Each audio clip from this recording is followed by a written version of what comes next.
Привет, привет! Сегодня поговорим об одной из самых уникальных и сильных саппортов в Wuthering Waves, загадочной Shorekeeper.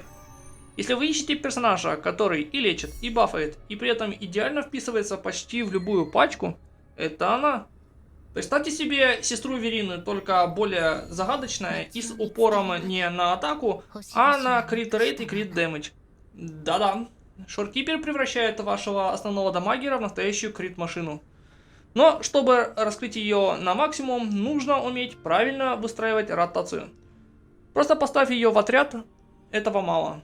Тут важен тайминг, ульты, выход в ход и накопление концерта. Поехали разбираться.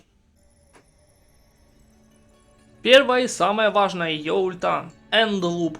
Стоит целых 175 энергии, но активирует Stella Realm, огромную зону, которая находится 30 секунд и бафает всю команду, пока вы находитесь внутри. Но фишка в том, что Stella Realm бывает 3 уровней, и они накладываются друг на друга. Чтобы улучшить уровни Stella Realm, то есть повысить, нужно делать интро другими персонажами. Вот как это работает. Уровень 1, внешняя зона, это первая активация ульты. Лечит команду каждые 3 секунды. Второй уровень, внешняя зона, дает до 12,5% крит рейта следующему персонажу, вышедшему на поле боя через интро. И скалируется от восстановления энергии Shorekeeper. И третий уровень, сверхзона, добавляет до 25% крит урона следующему, уже второму, получается, по счету, вышедшему на поле боя через интро персонажу, плюс еще предыдущий баф крит шанса. То есть второй вышедший на поле боя, по сути основной ДД, получит и крит шанс, и крит урон. И это тоже скалируется от восстановления энергии. Чтобы получить максимальный бонус, вам нужно около 250% энергии восстановления. Звучит страшно, но с правильными эхо, оружием и пассивками более чем реально. Восстановление ульты всего 25 секунд, так что при хорошем билде у вас ульта будет активна почти всегда. Теперь про Ultra Skill. Когда Shorekeeper покидает поле, она вешает на твою команду 15% бонус урона на 30 секунд. И польза этого бафа заключается в том, что он не исчезает при переключении с персонажа на персонажа. Но это еще не все. Пока действует этот баф, если активный персонаж получает эффекты контроля передвижения, можно сразу нажать уклонение, чтобы сделать идеальный уворот. При этом еще и получить возможность осуществить контратаку. Это работает до 5 раз за скилл. И это просто находка для тех, кто играет через уклонение. Так что это очень полезно и эффективно в сражении против боссов. Форты Хранительницы Берегов состоят из 5 делений, которые тоже делятся на 7 делений, но это не имеет большой роли. Атакуя обычными атаками, вы заполняете вот эти 5 делений больших. И уже в этот момент, если использовать тяжелую атаку, то активируется ее особая атака, которая стягивает врагов и немного загружает концерт энергию. Если нажать тяжелую атаку, пока у вас не заполнены все 5 делений, то активируется вот такой вот режим быстрого передвижения, условно скажем так. Если в этом режиме двигаться, как видите, тоже заполняется деление, хоть они и светятся синим светом. И когда вы выйдете из этого режима, у вас эти 5 делений тоже будут уже активированы. Но это в бою не всегда удобно использовать, потому что вас просто-напросто могут сбить. И так-то все насчет форта, потому что оно ничего особого не имеет, кроме того, чтобы быстро заполнять концерты, энергию. И все. Точно так же вне боя, если зажать тяжелую атаку, то тоже активируется вот этот режим передвижения. Вот. Ну и плюс, пока вы так вот двигаетесь в открытом мире, у вас загружаются форты. То есть уже можно в открытом мире перед сражением с боссом загрузить форты. Или же, если вам надо догнать босса, можно использовать, и когда вы приблизитесь к нему, у него уже форты загрузится. Но Это не всегда удобно, и зачастую этим не все пользуются, и не всегда. Резонансное умение. Хороший моментальный инструмент. При использовании он лечит. Сразу запускает 5 бабочек, которые регенерируют 20 единиц концерта. Спамить его надо всегда по откату. А вот с интро скиллом все интереснее. У нее два варианта. Обычный, нормальный, ничего особенного. А вот если использовать его после ульты, а именно после того, как второй член команды использует свое интро и соберет концерт, он станет усиленным, завершив Stellarium раньше, но дает мощное лечение, урон от ХП, скалирующийся, а не от атаки, гарантированный крит урон и вдвое больше концерта. Так что иногда завершать зону раньше — это тактический ход. И теперь два ее пассивных умения. Первое умение, вот оно. Первое, если союзник должен умереть, Шоркипер отдает 50% своего ХП, чтобы спасти его. Очень даже удобное умение. И второе умение, пассивное, вот оно, здесь. Вторая, пока кто-то стоит в зоне Stellarium, то есть ее ульты, Шоркипер получает плюс 10% энергии восстановления. А если у тебя в команде ровер, он тоже получит этот бонус. Теперь давайте поговорим про оружие, которое идеально сочетается с Шоркипер. Как саппорт она сильно зависит от восстановления энергии, концерта и в идеале немного от ХП. Так что давайте разберем лучшие опции оружия для нее. Первым вариантом, естественно, будет ее сигнатурное оружие. Это Stellar Symphony. Дает много восстановления энергии, фактически достаточное для достижения предела нужного лимита. Плюс 12% к ХП, что бустит ее хил. Бонус концерт энергии при использовании ульты. И, наконец, командный баф на атаку, если ее скилл лечит. Но он-то и так, он, понятное дело, что лечит, им промахнуться невозможно. Прокачанная Шоркипер с этим оружием, это, во-первых, постоянное использование ульты. И ясно, что от этого будет команда всегда под бафами.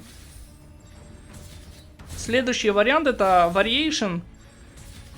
Если сигнатурки нет, Variation это лучший выбор. Даже на первом ранге он выдает столько концерта, что ты спокойно сможешь соблюдать ротацию без лишних движений. А при более высоком ранге Шоркипер будет запускать ульту еще чаще. Особенно если у вас есть третье созвездие ее. Дальше это ректифер номер 25. Это уже более доступное оружие, чем два предыдущих. Оно крафтовое. Оно не дает концерт энергии, так что тебе придется делать дополнительные действия, чтобы накопить нужное количество для аутра. Само оружие бесполезное, потому что не дает существенных бонусов. То есть сила атаки не нужна хранительнице берегов. Зато это все еще отличный выбор по накоплению восстановления энергии до нужного предела. И последний вариант это Rectifier of Voyager. Самый простой и низкорейтинговый вариант, но полезен, особенно на фулл прокачке. Правда, в отличие от предыдущих вариантов, он не дает концерта и дает меньше энергии. Так что вам придется компенсировать это эхо и ротацией. Тем не менее, как стартовое оружие для саппортов типа Шоркипер сработает. И последние два варианта, это если вы хотите собрать Шоркипер как хиллера. Есть два варианта, которые помогут это ей сделать. То есть увеличить количество исцеления. Первый вариант это Comet Flare, которая увеличивает бонус исцеления, когда вы атакуете базовыми и тяжелыми атаками. И другой вариант это Call of Abyss, который после каста ульты увеличивает на 16% бонус исцеления. Теперь поговорим про эхо. Лучшим вариантом будет вот этот вот сет Rejuvenating Glow. Вот этот вот heal set, по сути, как его все, наверное, знают. Он дает 10% бонуса к лечению и 15% бонуса атаки всей команде на 30 секунд, когда вы кого-то лечите. Хоть себя, хоть союзника. То есть сет активируется просто при исцелении. Идеальный выбор для Shorekeeper. Баф активируется не только ее навыками, но и даже оружием, которое может хилить. И держит практически бесконечно этот баф, потому что Shorekeeper лечит постоянно. Это практически халявные 15% атаки для всей команды, что делает этот сет настоящим основным выбором для любой саппорт сборки. Основной эхо здесь, то есть четверка, будет вот этот вот Fallacy of No Return, или же заблуждение без возврата. Дает 10% восстановления энергии на 20 секунд, что сильно помогает Shorekeeper достичь ее нужного показателя в 250%. Кроме того, дает 10% атаки всему отряду и наносит урон, который скалируется от хп, а не от атаки или же защиты. Так что Shorekeeper сама чуть-чуть добавляет в общий ДПС. Это не прямая замена для Battleborn, но отличный выбор, если тебе нужно чуть-чуть больше урона и гибкости в статах. И, естественно, можно его заменить на черепаху, но проблема в том, что Battleborn не такой уже хороший на данный момент. И его можно использовать, пока вы не зафармили Fallacy на первое время. Плюс черепахи в том, что она блокирует до 3 атак наполовину, то есть пол урона проходит, а не целый урон. Что может быть полезно, если вы хотите немного повысить выживаемость команды. А так, в основном, Fallacy будет все равно лучше. И следующий сет. Это Moonlit. Он не такой хороший для хранительницы берегов, то есть не такой удобный, наверное, если так сказать, для нее. Проблема тут заключается в том, что хранительница берегов активирует все свои бафы только когда используется второе интро. Сделать это можно или вы играете через ДД, возвращаетесь на хранительницу берегов и снова с нее и переходите на основного ДД. Только таким образом, активируя все бафы, и основной ДД ваш получит бонус от Мунлита. Или же, если вы играете с двумя ДД, то есть один ДД, другой саб-ДД, и вы хотите своего саб-ДД усилить, пока он собирает концерт, чтобы использовать Алтра и перейти на основного ДД. Вот он сам Moonlit. Дает он 10 восстановлений энергии, что облегчает, по сути, набор максимального количества восстановления энергии, то есть 250.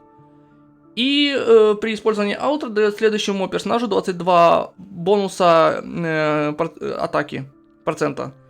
Этот сет второй по популярности, выбор для Shorekeeper, если вы играете через Алтра ротацию и хотите максимально усилить своего главного ДД или же саб-ДД.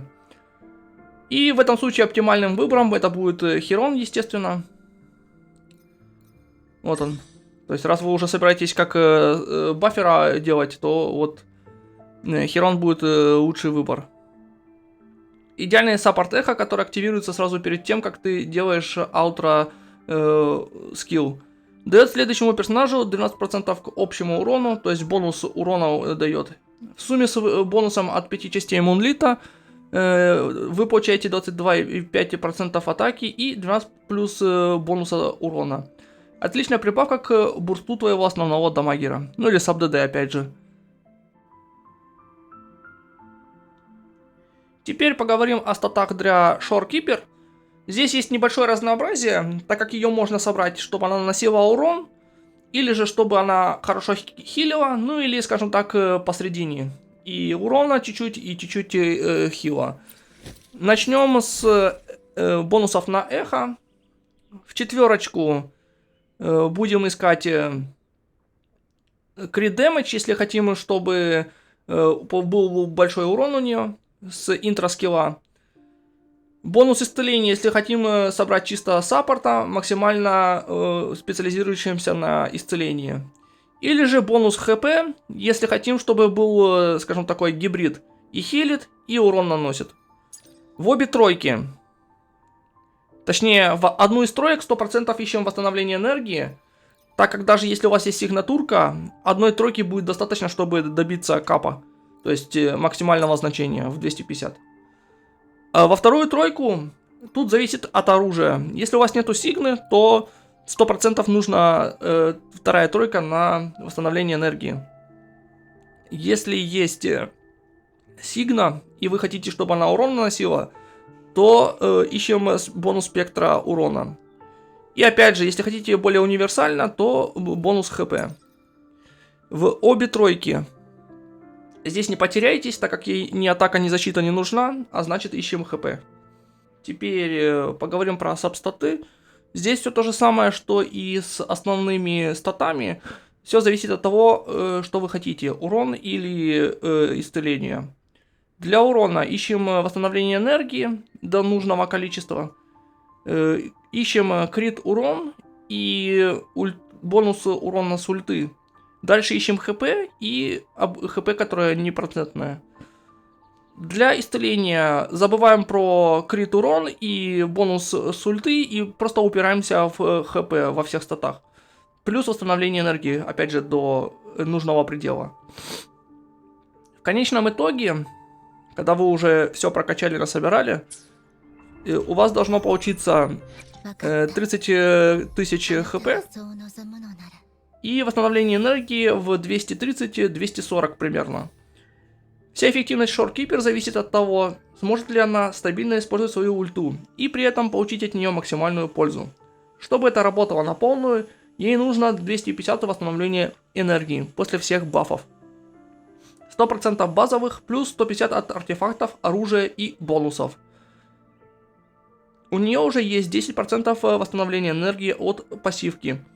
А если ты используешь эхо фаласи, можно получить еще плюс 10, если активировать его перед ультой. В итоге, чтобы выйти на нужные 250 на экипировке, тебе нужно набрать всего 130-140 восстановления энергии. Сверху бонусом. Но если в твоей команде часто не хватает энергии, ничего страшного. Можно перебрать восстановление энергии немного в плюс, чтобы компенсировать это. Теперь перейдем к ротации. Тип вариантов у нее два. Это первая в начале боя. И уже вторая, когда вы на нее второй раз переключаетесь. И у нее при использовании интро у нее будет чуть-чуть концерта уже иметься. То есть ей будет проще ротацию уже второй раз осуществить. Значит, в начале боя используем легкие атаки, пока не заполните форты. Используем тяжелую атаку. Снова используем, заполняем форты. Используем тяжелую атаку. Элементальный навык, то есть резонансный навык, извиняюсь. Эхо. Ульта. И уходим на саб-ДД, или кто у вас там перед основным ДД. Саб-ДД или другой саппорт в команде. Собираем им эхо, концерт, извиняюсь. Собираем им концерт. И переходим на основного ДД. Когда вы со своим основным ДД уже сделали всю ротацию, возвращаемся на Shorekeeper. И как видите, у него будет немножко концерта уже сразу. Здесь намного проще, потому что нужно будет собрать форты, тяжелая атака, скилл, эхо. И в теории у вас должна быть ульта готова. Используем ульту. И все повторяется. Опять то же самое. То есть первая ротация, она чуть-чуть больше по времени. Потому что у вас концерта нету для начала. В начале боя, скажем. Вот. То есть всю ротацию начинаем с Хранительницы берегов, с Shorekeeper. Значит, легкая атака, пока не соберем форты. используем форты. Тяжелой атакой, то есть. Снова собираем форты. Снова тяжелая атака. Теперь скилл, эхо, ульта. И уходим на саб-ДД или другого саппорта в вашей команде. Делаем то, что нужно сделать им, чтобы собрать концерт и повешать еще бафов сверху. Теперь уходим на основного вашего ДД. То же самое, делаем им все, что нужно сделать, чтобы нанести урон.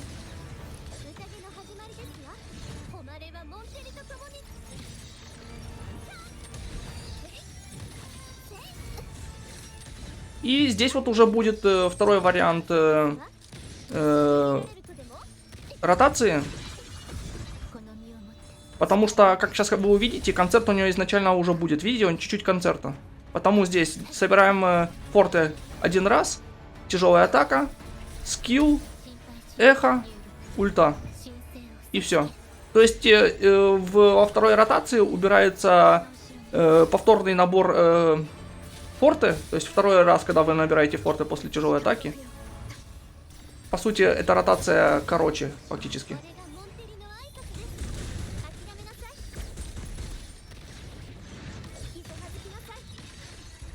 И все. То есть сама по себе ротация несложная. То есть не надо никаких там каких-то невероятных движений выполнять. Ничего такого нету. Поэтому ей достаточно легко и удобно играть.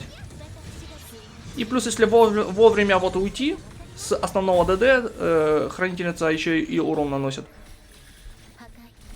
Так что вообще супер-пупер.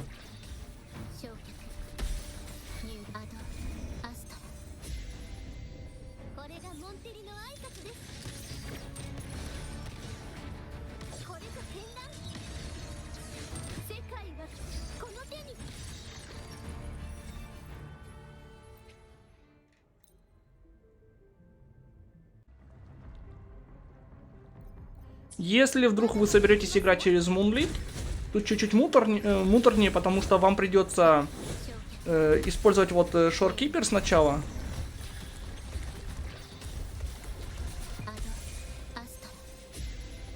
Активировать ее ульту. Перейти на основного ДД. Собрать им нужное количество концерта, чтобы активировать аутро. Обратно вернуться на Shorekeeper. Уже ей снова собрать концерт. Опять.